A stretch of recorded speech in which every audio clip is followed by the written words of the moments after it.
Halo saudaraku yang terkasih di dalam Tuhan, bagaimana kabar saudara hari ini? Kita berjumpa lagi ya di dalam renungan harian kita, tepat pada hari Sabtu tanggal 25 Juni 2022. Mari saudara, dimanapun saat ini saudara berada, mari kita menyatukan hati kita mengucap syukur terlebih dahulu akan kasih Tuhan yang boleh hadir di dalam setiap kehidupan kita.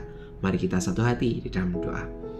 Ya Tuhan, Allah Maha yang pengasih, Allah yang tidak pernah berhenti mengasihi dan mengampuni setiap kami bersyukur untuk cinta kasih Tuhan yang boleh selalu hadir di dalam kehidupan kami. Kami mau menyerahkan seluruh kehidupan kami ke dalam tangan cinta kasih-Mu, dan biarlah firman yang akan kami dengarkan ini menolong kami untuk kami tahu bagaimana kami harus hidup di dalam terang kasih-Mu. Untuk itu Tuhan, mampukan kami untuk memahami dan mampukan kami juga supaya kami dapat melakukan firman yang Tuhan boleh tabur di pagi hari ini. Kami menyerahkan seluruh kehidupan kami hanya ke dalam tangan cinta kasih Tuhan. Di dalam nama-Mu kami berdoa dan mengucap syukur. Haleluya. Amin. Saudaraku yang terkasih, pasti setiap kita pernah mengalami amarah atau marah. Mungkin kita menjadi pelaku atau kita bisa jadi menjadi penyebab orang lain kemudian menjadi marah. Dan marah sendiri adalah sebuah proses yang alami yang dirasakan oleh manusia, sebab manusia punya yang namanya perasaan. Maka amarah menjadi bagian salah satu dari bentuk perasaan tadi. Tetapi amarah itu harus kita ekspresikan, harus kita ungkapkan, karena amarah ini mengandung energi negatif.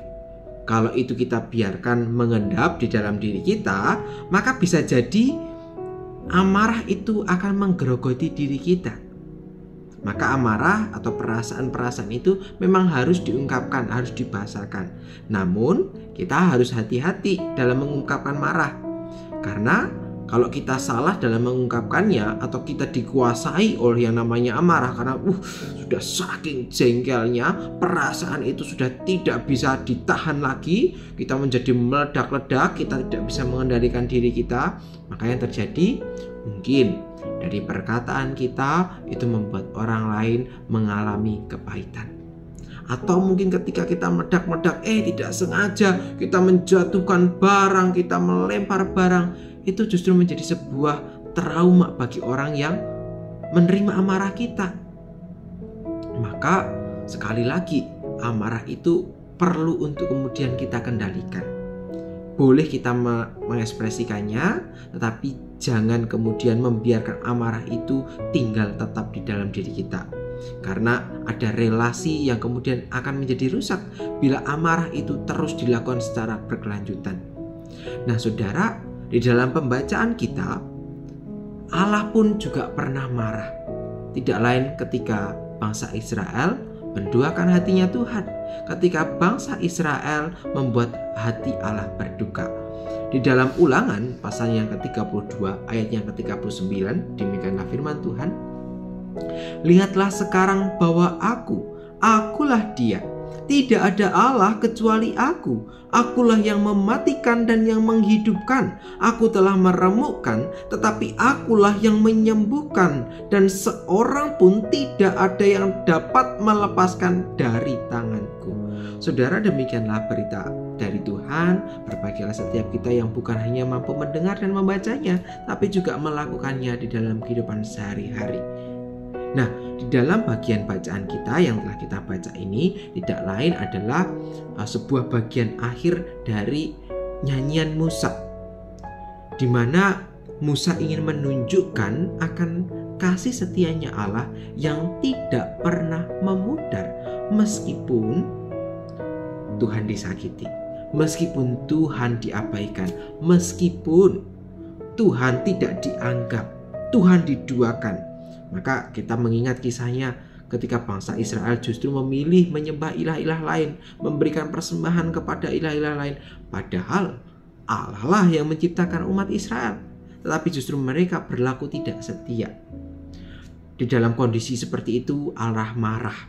Allah memberikan penderitaan supaya bangsa Israel boleh kembali kepada Allah. Bukan berarti penderitaan ini mengatakan bahwa Allah tidak mengasihi, tapi sebaliknya Penderitaan tadi menjadi bukti akan kasih-Nya Allah supaya para bangsa ini, para Israel boleh datang kembali menyadari bahwa oh iya, saya mengalami penderitaan ini karena saya sudah jauh hidup dari Allah. Maka saya harus kembali kepada Allah. Itulah sebuah tindakan yang kemudian Allah nyatakan. Maka di dalam pembacaan kita bisa mengatakan bahwa Allah sungguh berkuasa. Ia sanggup mematikan kehidupan, tapi Ia juga sanggup memberikan kehidupan. Tetapi ada satu bagian yang menurut saya menjadi bagian yang terpenting ketika di bagian ayat 39 yang terakhir dikatakan, tidak ada seorang pun yang dapat melepaskan kita dari tangan Tuhan. Bukankah sebuah pernyataan ini mengandung sebuah pernyataan yang luar biasa, bahwa kasih Allah itu akan tetap ada di dalam setiap kehidupan kita, orang-orang percaya.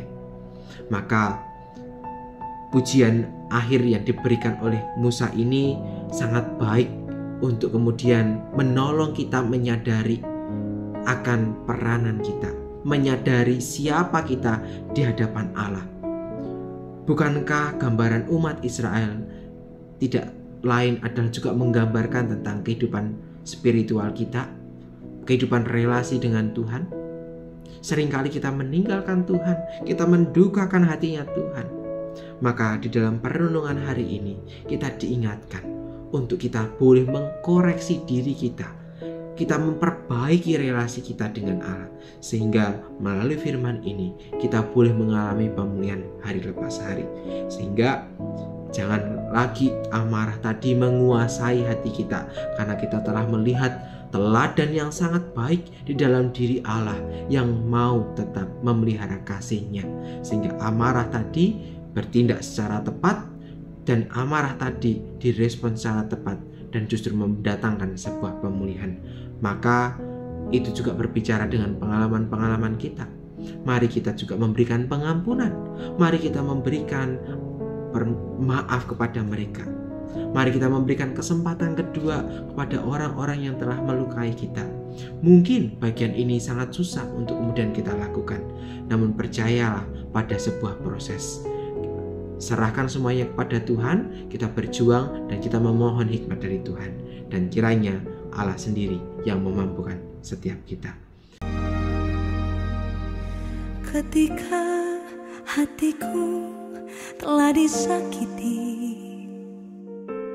ajarku memberi, hati mengampuni. Ketika hidupku telah dihakimi, ajarku memberi, hati mengasihi. Ampuni bila kami tak mampu mengampuni yang bersalah kepada kami, seperti hati Bapa mengampuni, mengasihi, tiada pamrih.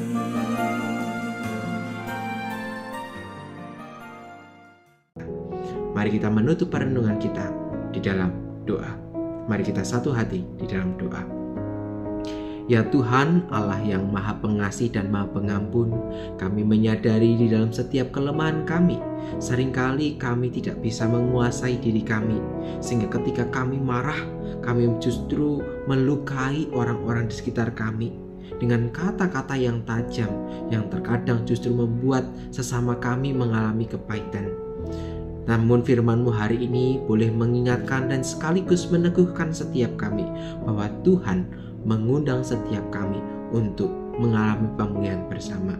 Karena Engkau telah mengampuni dan memulihkan kepada setiap kami, maka kami juga diundang untuk mengampuni orang-orang yang bersalah kepada kami, dan juga orang yang mungkin ketika kami melakukan kesalahan-kesalahan mereka terluka. Kiranya Tuhan boleh hadir mendamaikan setiap kami di tempat ini. Kami menyerahkan seluruh kehidupan kami ke dalam tangan cinta kasih-Mu, Allah Sang Maha Pengampun. Di dalam nama-Mu kami boleh berdoa dan mengucap syukur.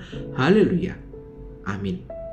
Saudaraku yang terkasih, demikianlah perenungan kita di akhir pekan ini. Tetap ingat, jaga protokol kesehatan di manapun saudara berada. Meskipun saat ini dalam suasana liburan, maka jangan sampai meninggalkan prokes. Sampai jumpa kembali, Tuhan memberkati saudara. Sampai jumpa.